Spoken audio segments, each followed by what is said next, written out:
and you're sitting there having no idea what this talk is all about. And I gotta tell you that non-tech talks are hard to prepare. Now, I could have easily spoken to you today about code with at least mild success. But I chose to do a non-technical talk because it's hard. And because I feel that I have something of importance to tell you.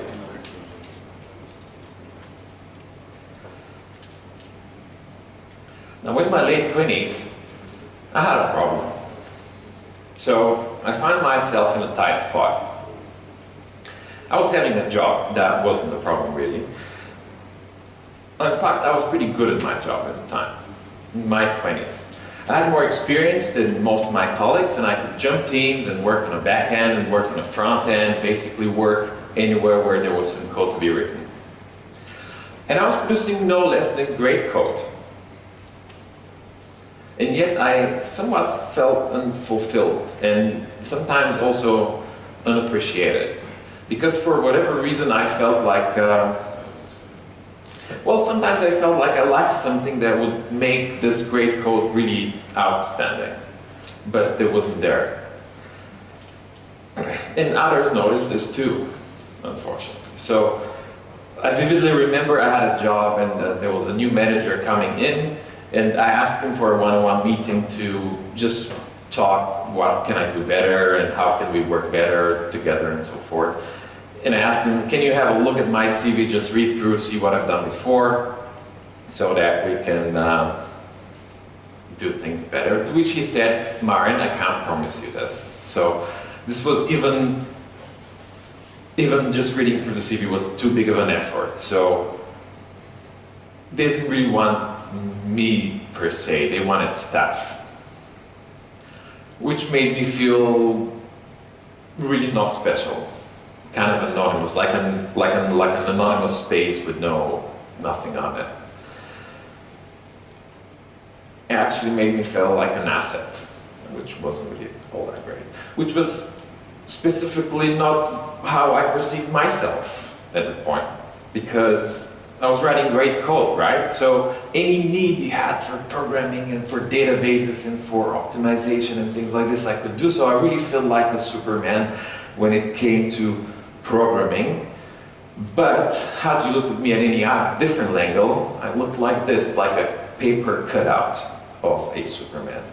So from the front, it looked like I could do anything, but had you needed any different per se abilities, but coding, I myself thought that I felt flat, so to say, very thin, that lacked substance. And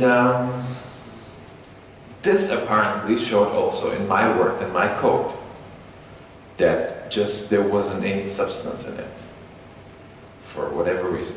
But 10, 15 years ago, if we move a little bit, at 5, I painted a lot, right? So my father wanted to be a painter, but he became a building engineer, so I embraced his dream. So I started painting, and then later on, when I was, say, 12, I was producing my own comic books, and this is how I naturally ended up in a fine arts class in high school. But not only, I actually was also a soloist in the school's choir, and I was acting on TV and series started at the teens, and I also was training 2 times a week with the volleyball team, 5 times during the week, during vacation time. And I got published for the first time right after high school. So I really was doing all these things that kind of gave substance to who I was, and I really felt like an unstoppable, multi-dimensional being from outer space that can achieve everything. And when I think of these times, I really remember the words of Aveiro. Every person has all of these things inside of them that form their entire life. An unimaginable plethora of things that build everyone as a person. The fat ones and the thin ones, and the poor ones and the rich ones, and the stupid ones and the smart ones, they all have a universe of things inside of them that build them up and give them substance. Which is how I feel about that time when I was doing so many things. So how the hell did I end up like a paper cutout that could only produce great code and that's it? And since I felt like this about myself, could I blame if others felt or treated me like that? My manager or my teammates or my family? Probably I couldn't. So some of you will think, well, life happened to you. You were a kid, it's time to end games, and that's it. You gotta leave, man, and that's it. No. I hate when people say this.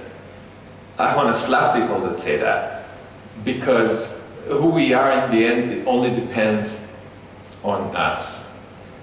So this talk, in the end, ultimately, is about the small changes that I could implement over time in my daily routine to strike kind of a balance between my tech abilities and everything else in my life. So I felt at a balance that gave me the security, gave me satisfaction in not only turning in great code, but actually enjoying who I am and my life too.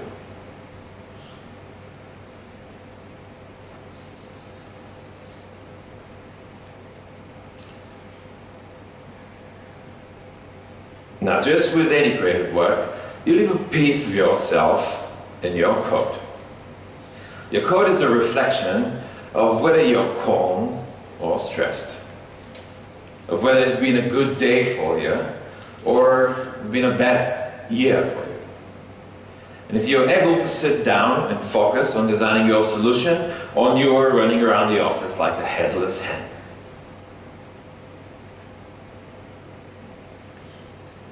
Now let's start this part of the talk with a great quote from Jason Fried, Basecamp. Group chat is like being in an all-day meeting with random participants and no agenda.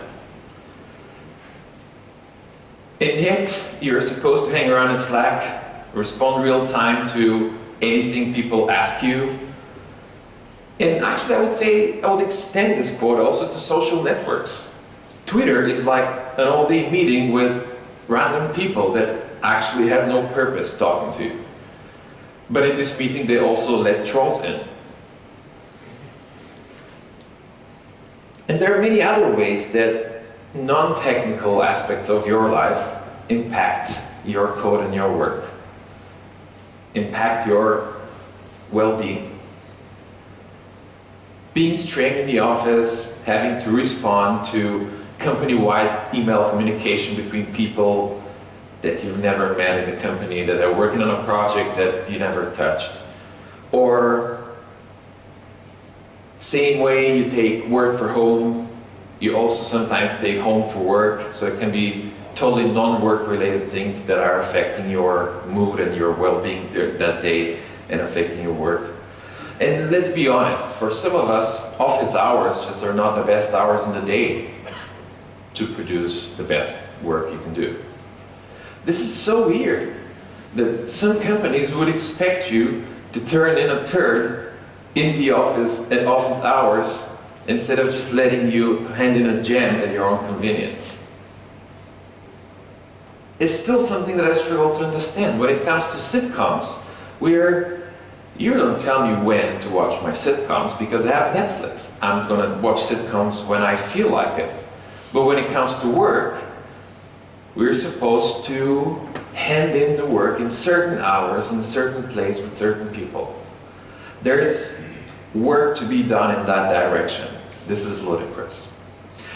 So, it is not surprised that even if your code skills are fantastic, sometimes you will not hand in a fantastic work or outstanding work. And luckily there are many ways you can actually work on that. There's so many ways you can improve your own well-being, and the easiest of them I can think of is meditation. Now meditation is difficult to introduce to, at best. And so, surprisingly, you don't have to be a Tibetan monk, you don't have to be Julia Roberts. You can actually meditate at your own convenience anywhere you want. Well, meditation is about training the mind and developing a sense of conscience. And to do this, you only need a mind and somewhere relatively quiet to sit in.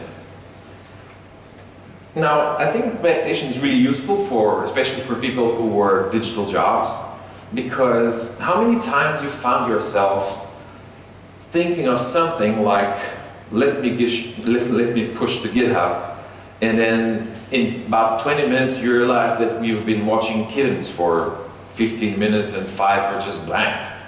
So we are so overwhelmed with input and with things that we can do at all times that it's really difficult to control the mind not to wander off.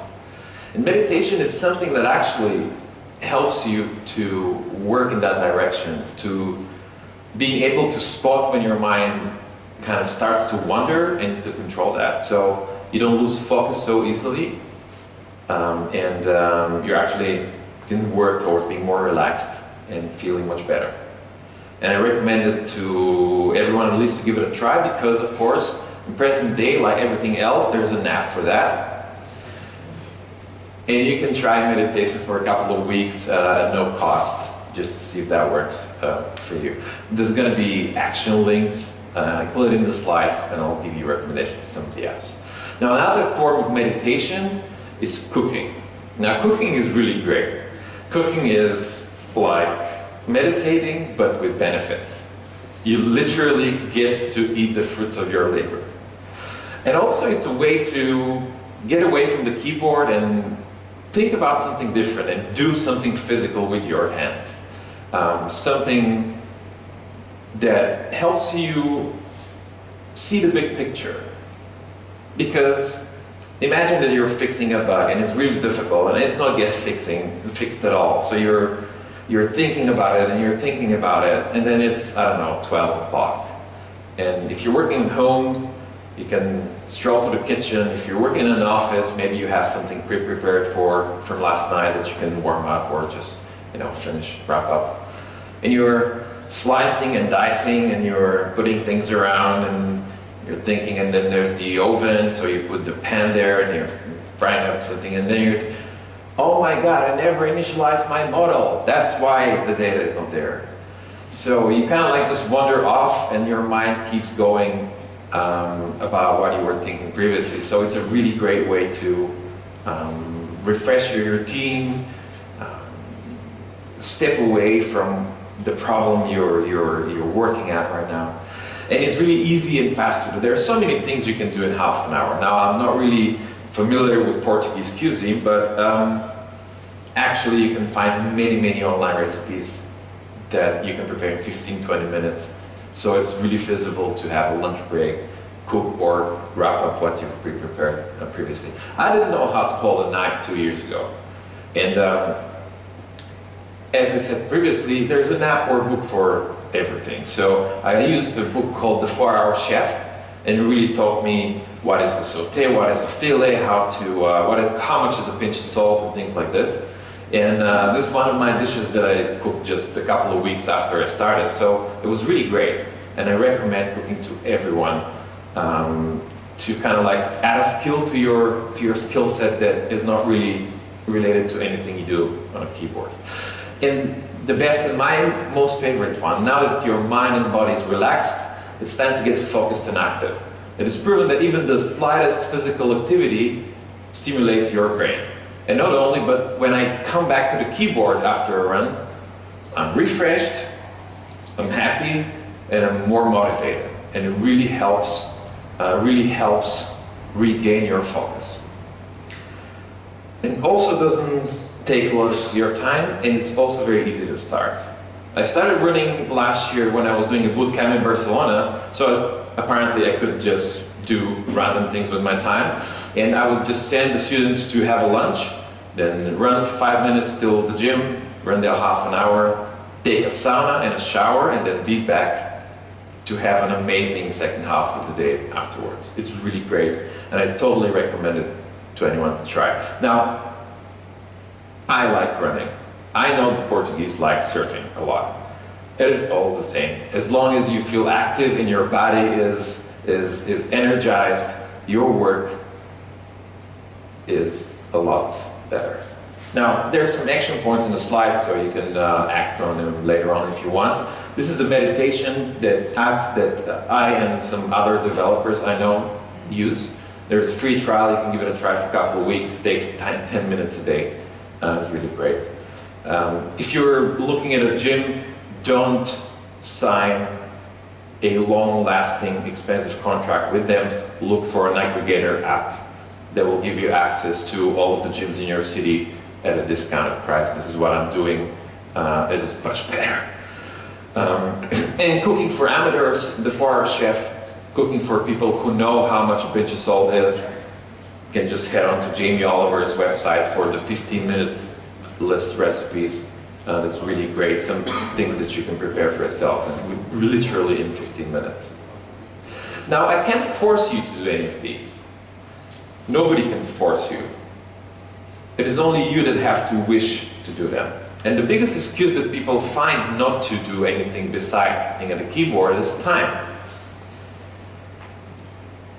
Now, I recently read a really fantastic post from an iOS developer called Ayaka Nonaka, and she was talking about moving her alarm clock 15 minutes earlier. Now, going to the bed at the same time, but just waking up 15 minutes earlier. And by this, you never notice this change in the end. And by doing this, she just gave herself 15 free minutes a day.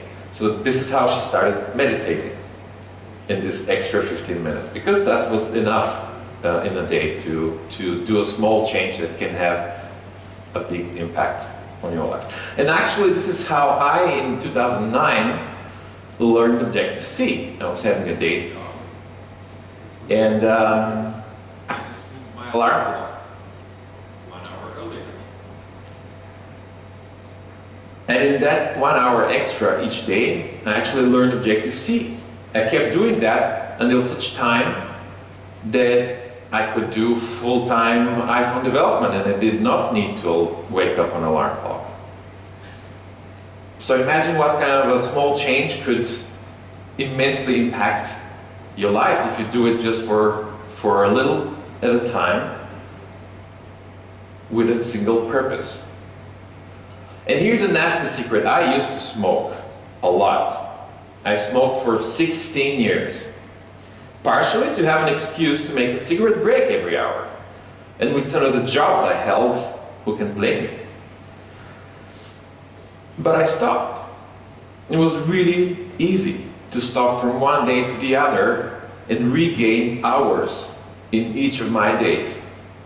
Hours that I could use for any of the things that I'm talking about.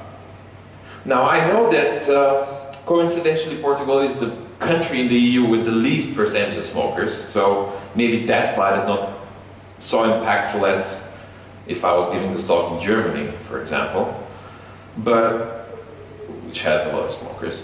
But this is just a creative example of how you can regain some of your time back if you have some kind of a nasty habit that you anyways wanted to get rid of.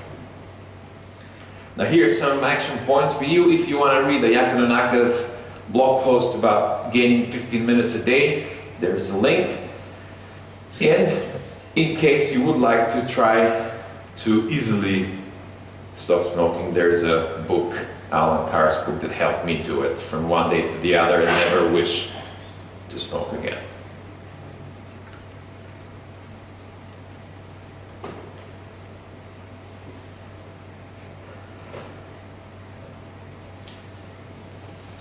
Now, when you're born, you depend entirely on others, your family.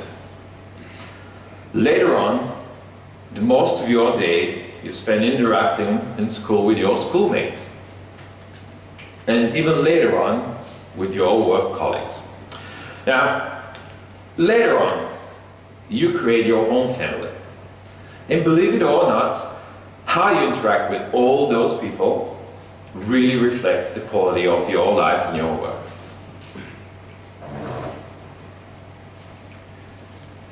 And to start this part of the talk, a quote from Psalm Me 451, "Our lives are not our own. From womb to tomb, we're bound to others." And yet we try to isolate ourselves at every given chance. Do you by any chance recognize this as being the best and most desired spot in the office? When your screen is facing the corner of the room so nobody can see it?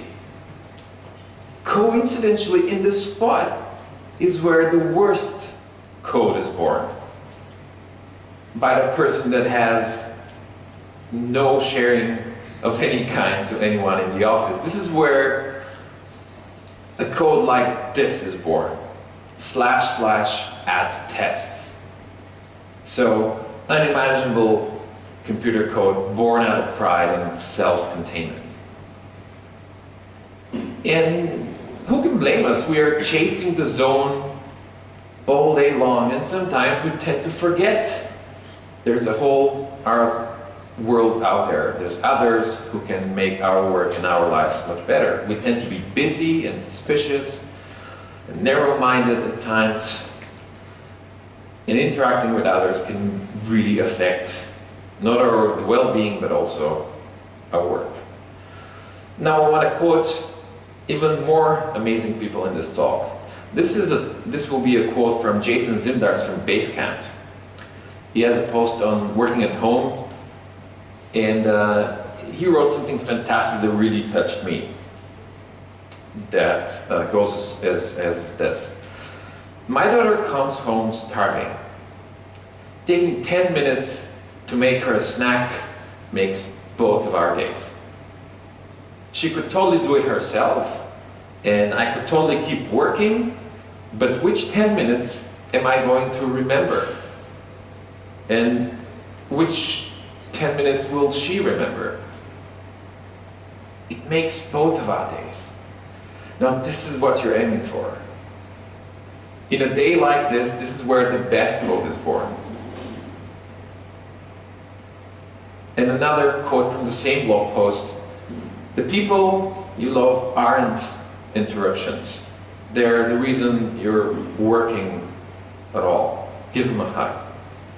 It is true that we sometimes forget that we don't work for the sake of working. We work for our families, for our parents, for our kids, for our community, not only for the sake of working. But outside of the family, which should not need remembrance at all, that we have to interact in the best way with, there are our colleagues, and our colleagues are amazing people too.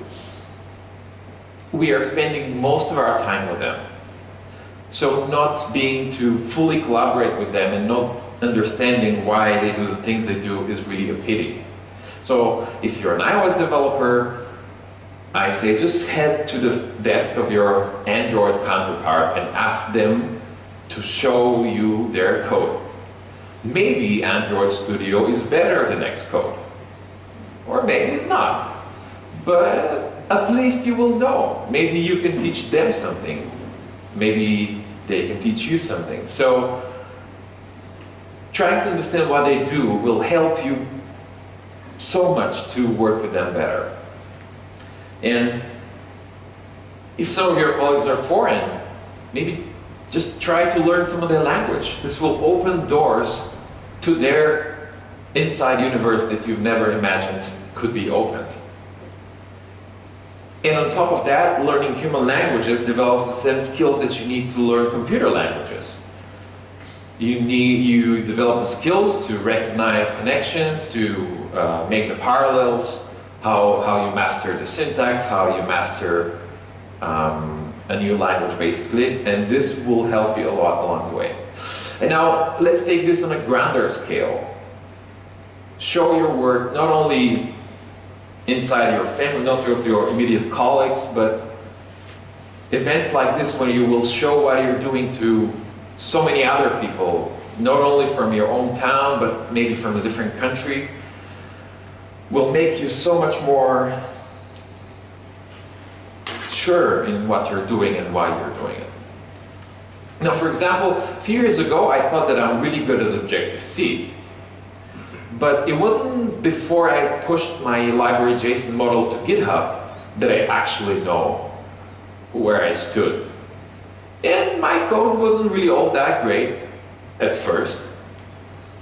But once I put on the idea out to the world, a lot of hundreds of people helped to flesh it out in the best code possible. And now JSON model is one of the top 50 Objective-C repos on GitHub. And this is amazing, that it just came out of an idea that everyone contributed to until it was something bigger than all of us separately. And being open source, being open to the world and showing what you're doing and sourcing experience from others is exactly the opposite of being in the corner of the office with the screen towards the wall. This is in the open when you share and when you can be advised, when you can stand on the shoulders of giants, is where the best code is born. Imagine this line that somebody in the corner office will put // @test.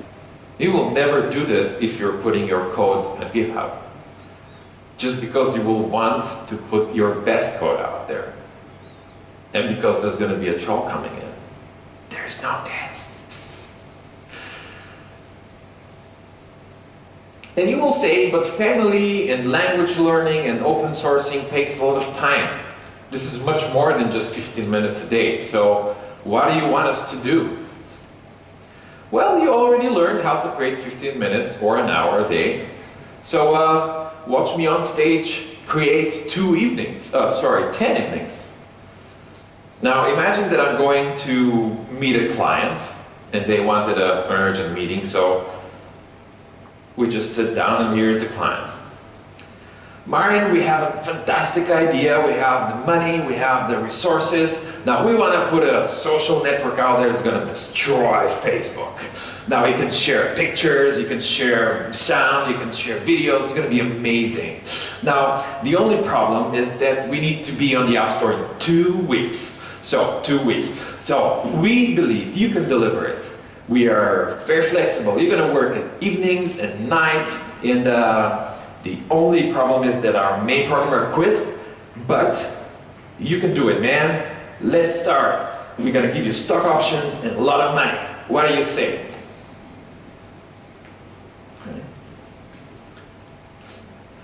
No.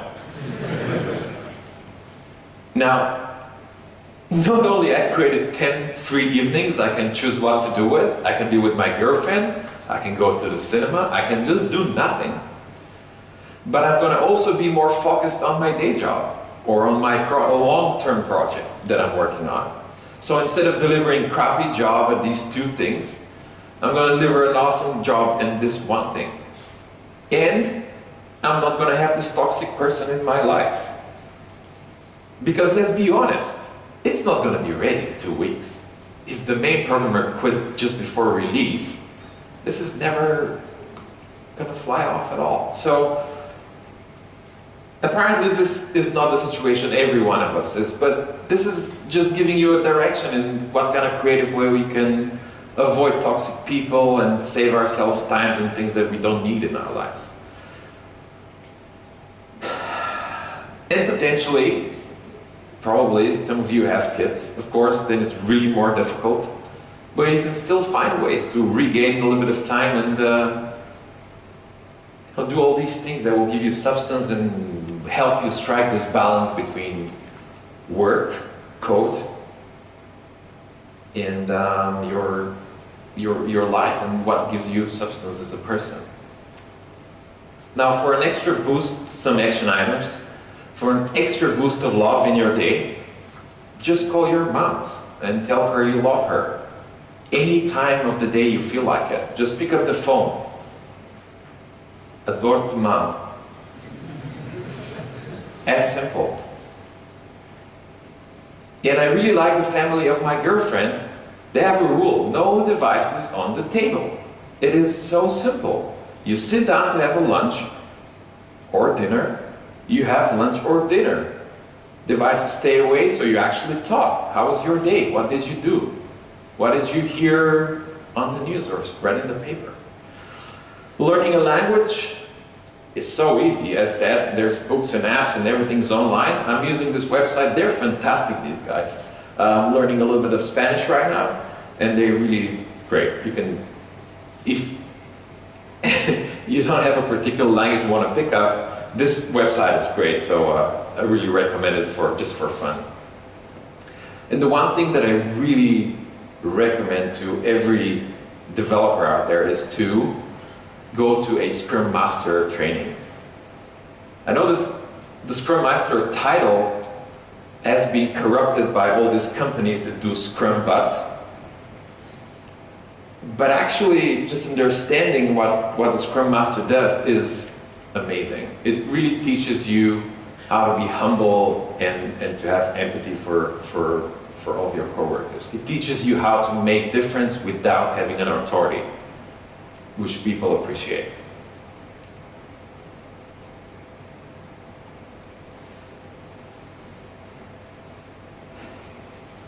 Now, if you think this is getting out of hand, and you can improve yourself and your relationship with the others around you, but the world is too big for you to change alone, let me ask you this.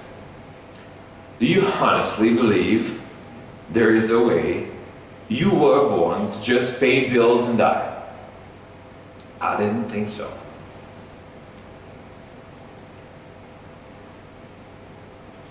I want to talk shortly in this part of the talk about Cindy Shine, which is an urban artist from New Orleans. She noticed a lot of abandoned buildings in her city. And on one of those houses that were just abandoned, she put a black chalkboard with empty placeholders saying, "Before I die, I want to." And she left some colorful chalk just next to the board with no instructions at all. And by the next day, everyone who were passing by, just passers-by, would notice this, notice the chalk, and actually think about it and write something on the board. And there would be many things written on the board. Some of them, "Before I die, I want to meet LeBron James." Or, "Before I die, I want to be made fun of on Saturday Night Live." And others would write other things. "Before I die, I want to matter." Or, "Before I die, I want to raise a serious man." Or, "Before I die, I want to build a bridge." And I think this is a fantastic exercise if we just stop by for a second and think what we will fill in the blank. If you think of the 15 minutes you could regain by just moving your alarm clock, and how you could start meditating, and that would introduce so much happiness and positivity in your life, that will eventually reflect your work as well. And if you can think of the 1 hour that I had in my life that helped me turn around everything and start developing for the iPhone, think of how much you can dream of if you had to think about a whole lifetime. What would be what you wanted to do in a whole lifetime? Now, if I think about it, I would say I would like to create a software that would be used by everyone. So not just by some, not just by a city. I would dream of creating something that literally is used by everyone. How about that? And it doesn't have to be one thing. Once you start thinking about it, you can come up with many things you wanted to do before you die. Now, they can be achievable things, something that you wanted to actually do. And once you put it down, you can actually see that it's something that you can actually achieve within maybe a year or a month even. So if you wanted to create some kind of software, well, start writing it tomorrow. By the end of the year, you can be shipping. Now, once you start dreaming big, you can really feel that your life is full of substance. You will never feel like a paper cutout. So what will say any toxic person dreaming about big things? What will I do and stuff? Well, listen, toxic person, I'm really sick of you, okay? You said I was too eccentric to achieve anything in life. You said I was a fool to work with mobile applications because the screen is too small. You said writing books never fed anyone. You said you were too busy to read my CV. And when I painted, you said you could have painted that too. But guess what, toxic person? You never did any of these things, and I did, and I do. And I feel like I can achieve anything, because if anyone is improving the world today, it's software creators. Now, in the not-so-distant past, everything was about engineers. Building a better horse, putting a man on the moon. In the not-so-distant future, everything's going to be about botanists growing potatoes on Mars. But right now, it is about improving the world with software. This is what we're doing now. This is how we are improving things. Now imagine 50 years ago, a blind person would only be able to get information from specifically printed text in Braille. Compare it with now. A visually impaired person can get any information read to them. They can read the news, they can read almost any book ever created. They can tweet. And this was given to them by the people who created software synthesis, software voice synthesizers. The software that reads to them. This is a whole universe. Everything that is happening in this world was handed to these people by the people who created the software that makes it possible for them to read and to get information. So, if at any point you feel it's too hard to be kind to your teammate, to meditate before work, to cook your significant one a dinner, or to put your code to GitHub, remember that being a better developer, having the substance and the balance in your life, and doing outstanding work, being an unstoppable, multidimensional being from outer space, is worth it for a shot of improving the world.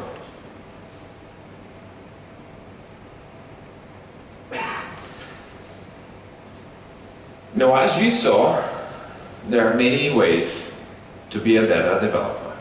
And if you yourself are healthy, relaxed, and focused, so is your code. And by truly collaborating with others, you can really make your collective work be more than the sum of its parts. It is not all about the code. It is about striking the right balance in your life and dreaming big. Hi, my name is Marin Todorov. I like to speak and to contribute to open source, meet people and help as much as I can. So, if you would like to do any of these small changes I was talking about that can actually impact your life, you can find the slides on my website at underplot.com. Thank you.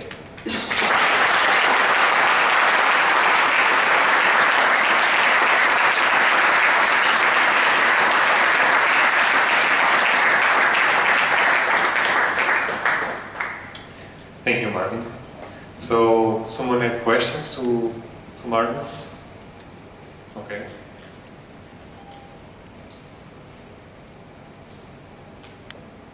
Hi, Marin. You talked about a TV show you were in. Is that on YouTube? Unfortunately, that was long time ago. Maybe fortunately, that was a long time ago. That was a teen show. That was a teen show in which a couple of us from high school were acting. But no, I don't think it's fun. It's cool. Thank you. And even if it was, I wouldn't tell you. Anyone else? Okay. Hi, Great talk. Hi. Yeah, I was missing some talks about how to hack your life, and that was a great one. And I never realized that cooking was helping me to write better code. So yeah, I started running as well. So it's a big improvement. So thanks to Sharon. You feel better? You feel happier? Yeah. Does it affect your work too? Yeah, affect in the good way. Yeah. So initially, I was a little worried about the time that I needed to do those things, but right now it was a great option. Thank you. Thank you for sharing. More questions? Yeah, ask me. Some of the things are controversial. You also might not agree.